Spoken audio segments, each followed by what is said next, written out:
يا أيها الذين آمنوا صلوا عليه وسلموا تسليما اللهم صل على سيدنا ومولانا محمد وبارك وسلم صلاة وسلام عليك يا رسول الله صلى الله تعالى عليه وسلم۔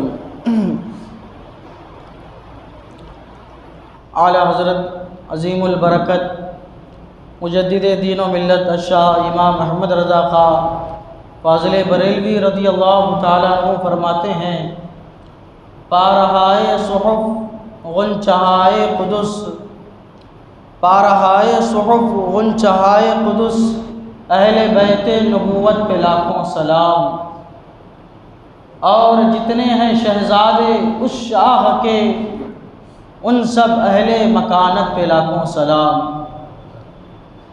اللہ تبارک و تعالیٰ قرآن کریم میں ارشاد فرماتا ہے، قُلْ لَا أَسْأَلُكُمْ عَلَيْهِ أَجْرًا إِلَّا الْمَوَدَّةَ فِي الْقُرْبَى، اے محبوب تم فرما دو کہ میں تم سے اس پر کوئی اجر طلب نہیں کرتا سوائے یہ کہ تم میرے قرابت داروں سے محبت کیا کرو۔ یعنی اللہ تبارک و تعالیٰ نے ہمیں یہ حکم فرمایا ہے کہ ہم حضور صلی اللہ تعالیٰ علیہ وسلم کے قرابت داروں سے، رشتہ داروں سے اور آپ کے اہل بیت سے محبت کریں۔ یہ جو حضور صلی اللہ تعالیٰ علیہ وسلم نے ہمارے درمیان تبلیغ فرمائی، نہ اللہ نے اس کا کوئی اجر ہم سے طلب کیا، نہ حضور صلی اللہ تعالیٰ علیہ وسلم نے ہم سے کوئی اجر طلب کیا، بلکہ ہمیں کچھ عقیدتیں پیش کرنا ہے، کچھ محبتوں کا نذرانہ پیش کرنا ہے۔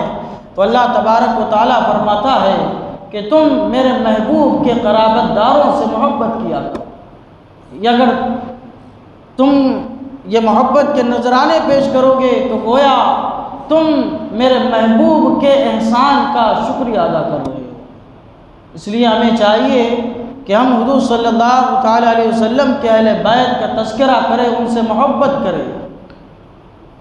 یہی وجہ ہے کہ صحابہ کرام حضور صلی اللہ تعالیٰ علیہ وسلم کے رشتہ داروں کا، آپ کے اقارب کا حد درجہ ادب و احترام کیا کرتے تھے۔ حضرت عباس رضی اللہ تعالیٰ عنہ آپ کے رشتہ دار میں سے ہے، آپ کے چچا ہے۔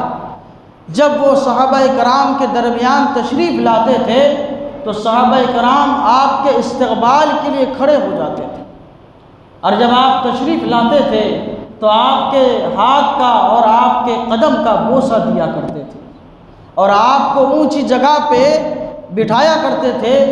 اور جب صحابہ کرام کے سامنے حضرت عباس رضی اللہ تعالیٰ عنہ کوئی رائے رکھتے تھے تو لوگ حضرت عباس رضی اللہ تعالیٰ عنہ کی رائے کو ترجیح دیتے تھے، اور اپنی رائے کے سامنے آپ کی رائے کو فوقیت دے کے آپ کی رائے کے مطابق عمل کیا کرتے تھے۔ یہاں تک کہ حضرت عمر فاروق رضی اللہ تعالیٰ عنہ اور حضرت عثمان غنی رضی اللہ تعالیٰ عنہ کے بارے میں آتا ہے کہ جب یہ سواری پر سوار ہو کے کہیں جایا کرتے تھے اور ادھر سے حضرت عباس رضی اللہ تعالیٰ عنہ تشریف لاتے تھے تو یہ دونوں حضرات، حضرت عمر فاروق اور حضرت عثمان غنی رضی اللہ تعالیٰ عنہ، برائے تعظیم یہ اپنے سواری سے اتر جایا کرتے تھے۔ جب حضرت عباس رضی اللہ تعالیٰ عنہ گزر جاتے تھے تب یہ اپنے سواری پہ سوار ہویا کرتے تھے۔ اتنا زیادہ ادب و احترام صحابہ کرام اہل بیت کرام رضوان اللہ تعالیٰ اجمعین کا کیا کرتے تھے۔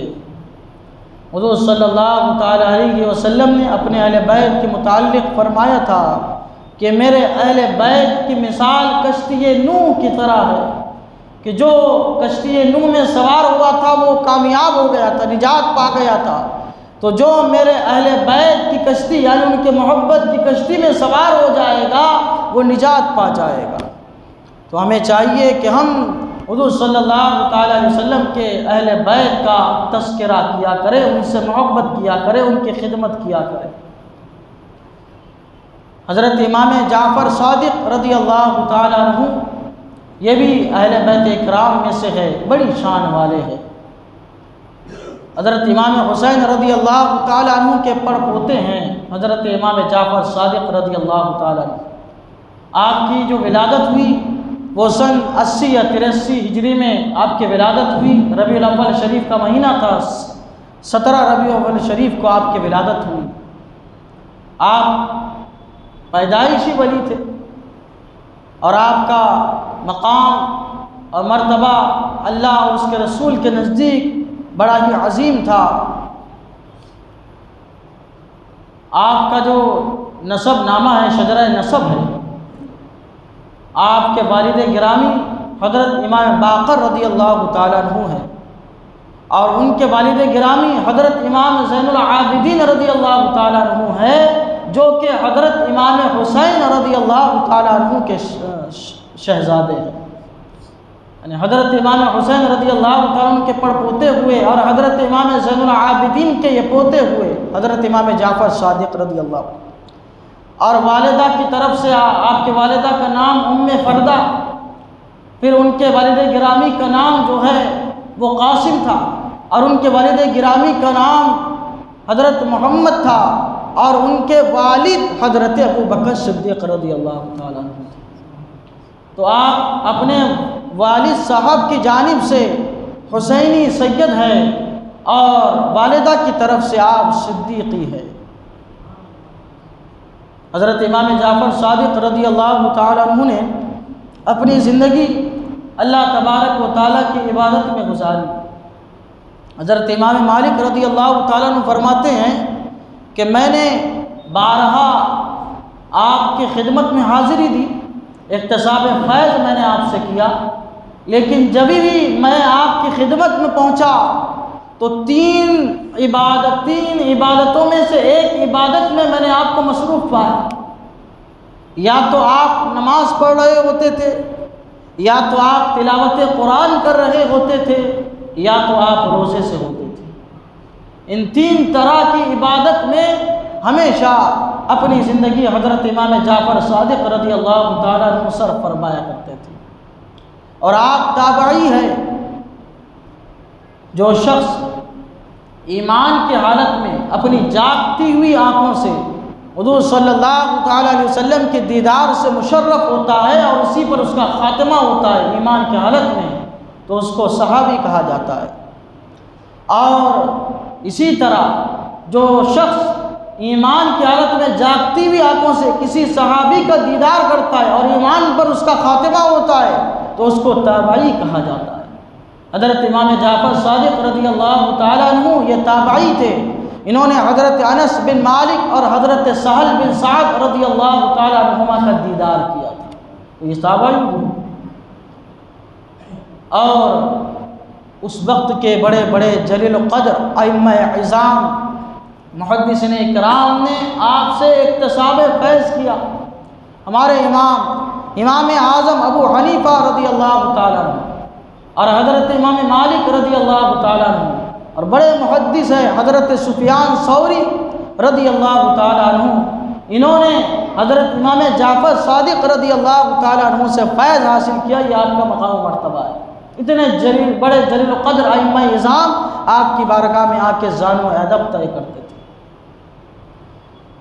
حضرت امام جعفر صادق رضی اللہ تعالیٰ عنہ کا مقام و مرتبہ جاننا ہے تو آپ اللہ اور اس کے رسول کے نزدیک اتنے بڑے مقام و مرتبے والے تھے کہ فرماتے ہیں حضرت لیث بن سعد رضی اللہ تعالیٰ عنہ، ایک بار میں حج کے ارادے سے مکہ مکرمہ میں حاضر ہوا، حرم شریف میں میں نے نماز ادا کی، عصر کی، اور اس کے بعد حرم شریف کے پہلو میں ایک پہاڑ ہے جبل ابو قبیس اس کا نام ہے، تو میں اس کی طرف جانے لگا تو راستے میں نے ایک بزرگ کو دیکھا کہ جو بارگاہ الہی میں دعا کر رہے ہیں، ہاتھ اٹھے ہوئے ہیں اور عرض کر رہے ہیں، اللہ تعالیٰ کا ذکر کر رہے ہیں، اور ذکر کرتے کرتے کہہ رہے ہیں یا ربی یا ربی یا ربی، اور انہوں نے یا ربی اتنی کثرت سے کہا کہ ان کی سانس پھول گئی۔ پھر تھوڑی دیر توقف کیا، پھر اس کے بعد یا اللہ یا اللہ یا اللہ، اس کا آپ نے ورد کیا یہاں تک کہ آپ کی سانس پھول گئی۔ اس کے بعد آپ نے توقف کیا، تھوڑی دیر کے بعد یا رحمان کا ذکر کیا، پھر اس کے بعد یا ارحم الراحمین کا ذکر کیا، اور اس کے بعد اللہ تبارک و تعالیٰ کی بارگاہ میں عرض کرنے لگے، اے مولا تبارک و تعالیٰ، آج مجھے انگور کھانے کا جی چاہ رہا ہے، تو مولا تبارک و تعالیٰ مجھے انگور عطا فرما۔ اس کے بعد عرض کیا، مولا تبارک و تعالیٰ میرا لباس بوسیدہ ہو چکا ہے، مولا تبارک و تعالیٰ مجھے اپنی طرف سے چادر عطا فرما۔ اور کہتے حضرت لیث بن سعد، یہ آپ کا دعا فرمانا تھا کہ میں نے دیکھا کہ آپ کے سامنے ٹوکری رکھی ہوئی ہے جو انگور سے بھری ہوئی تھی، اور اس کے سامنے جو ہے اس کے ساتھ چادریں بھی تھیں۔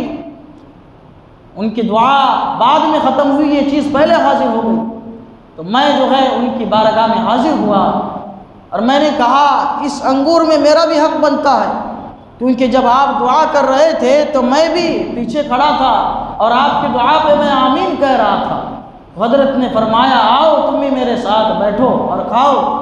جب میں نے اس کا لقمہ کھایا انگور کا، خدا کی قسم ایسے لذیذ انگور میں نے کبھی نہیں کھائے تھے، ایسا ان کے اندر ذائقہ تھا۔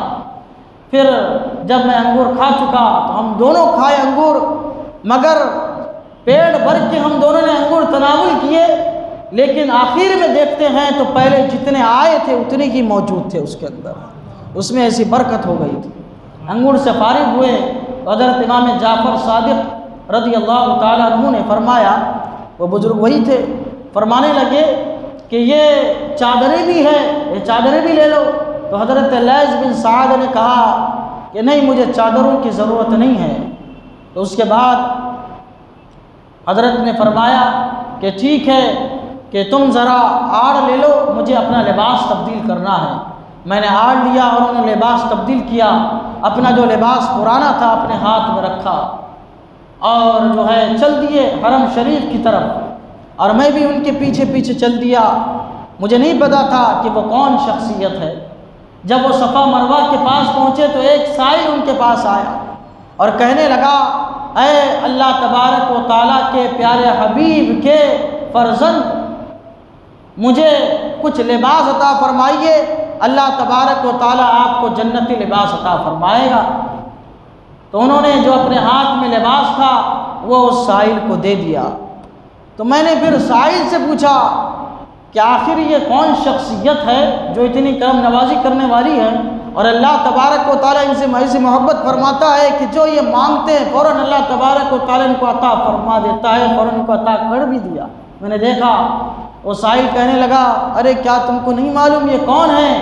یہ کوئی اور نہیں، یہ جعفر بن محمد رضی اللہ تعالیٰ عنہما ہے، اہل بیت کرام میں سے، حضور صلی اللہ تعالیٰ علیہ وسلم کے خاندان میں سے ہے۔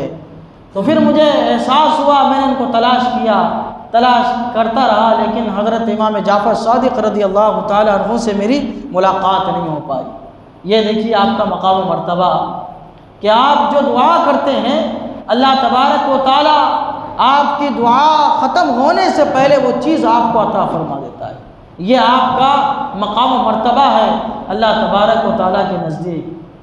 ایک شخص آیا اور کہنے لگا، حضور میں غریب ہوں مگر حج کرنا چاہتا ہوں، آپ میرے لیے دعا کیجئے کہ اللہ تبارک و تعالیٰ مجھے اتنا مال عطا فرمائے کہ میں حج کروں۔ حضرت نے دست سوال اللہ تبارک و تعالیٰ کی بارگاہ میں دراز فرمایا اور دعا کی، مولا تبارک و تعالیٰ اس کو اتنا مال عطا فرما کہ زندگی میں 50 حج کرے۔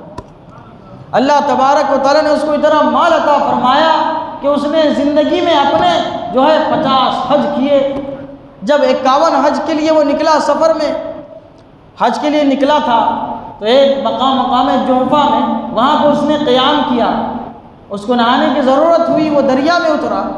دریا میں جب اترا، پانی کا بہاؤ اور لہریں اتنی تیز آئی کہ اس کو بہا کے لے کے چلی گئی اور وہ اسی میں جو ہے ڈوب کے شہید ہو گیا۔ یہ حضرت کی دعا کا اثر تھا کہ حضرت نے اس کے لیے 50 حج کی دعا فرمائی تھی، 50 حج بھی اس کو حاصل ہو گئے، اور اللہ تبارک و تعالیٰ نے اس کو مال و دولت کی برکت سے بھی نواز دیا۔ اور دیکھیے ایک مرتبہ جو ہے مکہ شریف میں ایک گلی سے گزر رہے تھے، تو ایک عورت جو ہے وہ رو رہی تھی کیونکہ اس کی گائے جو ہے وہ مر گئی تھی۔ حضرت امام جعفر صادق رضی اللہ تعالیٰ نے فرمایا کیا بات ہے؟ کہنے لگی یہ واقعہ پیش آیا۔ آپ نے ارشاد فرمایا کیا میں تمہاری گائے کو زندہ کر دوں؟ تو کہنے لگی میں تو پہلے سے ہی مصیبت زدہ ہوں، پریشان حال ہوں، اور آپ مجھ سے مذاق کرتے ہیں۔ ایک مرا ہوا جانور، مری ہوئی چیز پھر سے کیسے زندہ ہو سکتی ہے؟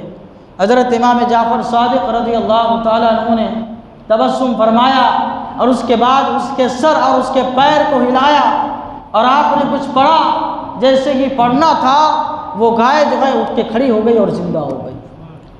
حضرت امام جعفر صادق رضی اللہ تعالیٰ عنہ کا یہ کمال ہے کہ اللہ تبارک و تعالیٰ نے آپ کو یہ مقام و مرتبہ عطا فرمایا تھا کہ آپ جو ہے مردوں کو زندہ کرنے پر بھی قدرت رکھتے تھے، مردوں کو زندہ کرنے پر بھی آپ طاقت رکھتے تھے۔ تو جب حضرت امام جعفر صادق رضی اللہ تعالیٰ عنہ کی طاقت کا یہ عالم ہے تو ہمارے حضور صلی اللہ تعالیٰ علیہ وسلم کے قوت اور اختیار اور آپ کے پاور کا کیا عالم ہوگا؟ جب ان کے گدا بھر دیتے ہیں شاہانہ زمانہ کی جھولی، جب ان کے گدا بھر دیتے ہیں شاہانہ زمانہ کی جھولی، محتاج کا جب یہ عالم ہے مختار کا عالم کیا ہوگا؟ جب آپ کے اہل بیت اور آپ کے رشتہ دار، آپ کی ذریت کا یہ عالم ہے تو ہمارے حضور صلی اللہ تعالیٰ علیہ وسلم کے قوت و اختیار کا کیا عالم ہوگا؟ حضرت امام جعفر صادق رضی اللہ تعالیٰ عنہ کا وصال جو ہے وہ 15 رجب کو ہوا۔ ایک روایت کے مطابق 143 ہجری تھی، 80 یا 83 ہجری میں آپ کی ولادت ہوئی اور 143 ہجری میں جو ہے 15 رجب المرجب کو آپ کا وصال ہوا۔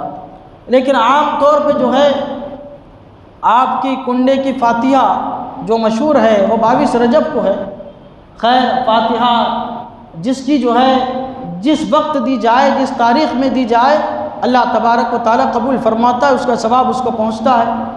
اب آپ کا وصال چونکہ 15 رجب کو ہوا ہے لیکن فاتحہ لوگ 22 رجب کو کرتے ہیں تو یہ بھی فاتحہ قابل قبول ہوتی ہے۔ اور 22 رجب کو حضرت سیدنا امیر معاویہ رضی اللہ تعالیٰ عنہ کے وصال کی تاریخ ہے۔ یہ بھی صحابی رسول تھے، کاتب وحی تھے، بڑے عظمت والے تھے۔ اللہ کے رسول صلی اللہ تعالیٰ علیہ وسلم نے ان کی شان میں فرامین بیان فرمائے تھے، ان کی شان بیان فرمائی تھی، ان کے جنتی ہونے کا ذکر اللہ کے رسول نے دنیا میں فرمایا تھا۔ یہ بھی صحابی رسول ہے۔ تو آج دراصل جو ہے 22 رجب کو ان کے وصال کی تاریخ ہے، لیکن جو کنڈے کرتے ہیں 22 کو وہ بھی قابل قبول ہے، ایسا نہیں ہے کہ قابل قبول نہیں ہے، یہ بھی قبول ہے، جب بھی فاتحہ دی جائے قبول ہوتی ہے۔ اور ہم جو دیتے ہیں اس کی برکت سن لیجئے۔ حضرت امام جعفر صادق رضی اللہ تعالیٰ عنہ کے عیسیٰ کی بارگاہ میں خراج عقیدت پیش کرتے ہیں لوگ، فاتحہ دیتے ہیں کنڈے کی، تو مفتی احمد یارخان نعیمی رحمۃ اللہ علیہ فرماتے ہیں کہ جو لوگ یہ کنڈے کی فاتحہ دیتے ہیں اور اپنے اپنے اعتبار سے خراج عقیدت حضرت امام جعفر صادق رضی اللہ تعالیٰ عنہ کی بارگاہ میں پیش کرتے ہیں تو اللہ تبارک و تعالیٰ اس کی برکت سے ان کو ہر قسم کی بلا سے، مصیبت سے محفوظ فرما دیتا ہے۔ اس لیے جو ہے عام طور پہ لوگ حضرت امام جعفر صادق رضی اللہ تعالیٰ عنہ کے بارگاہ میں خراج عقیدت پیش کرتے ہیں، فاتحہ دیتے ہیں۔ اور بھی ائمہ ہیں اور بھی اہل بیت ہے، لیکن خاص طور سے حضرت امام جعفر صادق رضی اللہ تعالیٰ عنہ کی بارگاہ میں اہتمام کے ساتھ جو خراج عقیدت پیش کیا جاتا ہے، اس کی وجہ خاص یہی ہے کہ جو آپ کی بارگاہ میں خراج عقیدت پیش کرتا ہے اللہ تبارک و تعالیٰ اس کو بلاؤں سے محفوظ فرما دیتا ہے۔ اور جو عام طور پہ رواج ہے کہ مخصوص کھانے پکاتے ہیں، اگر کوئی کسی کے اندر اس کی استطاعت نہیں ہے، طاقت نہیں ہے، یا اتنا اہتمام نہیں کر سکتا، وقت نہیں ہے، تو جو چیز میسر آ جائے اسی پہ فاتحہ دے۔ پانی میسر آ جائے تو پانی پہ فاتحہ دے، شکر میسر آ جائے تو شکر پہ فاتحہ دے کے تقسیم کرے۔ اللہ تبارک و تعالیٰ اس فضیلت سے اس کو بہرہ مند فرمائے گا انشاءاللہ تبارک و تعالیٰ۔ اللہ تبارک و تعالیٰ کی بارگاہ میں دعا ہے کہ حضرت کے فیضان سے ہم سب کو مالا مال فرمائے، دنیا اور آخرت میں حضرت کے غلاموں میں ہم سب کا حشر فرمائیں۔ وآخر دعوانا الحمدللہ رب العالمین، اشہد ان لا الہ الا اللہ واشہد ان محمد عبدہ ورسولہ، وصلی اللہ تعالی علی سیدنا محمد وعلی آلہ وصحبہ برحمتک یا ارحم الراحمین۔ تشریف رکھے، فاتحہ خوانی۔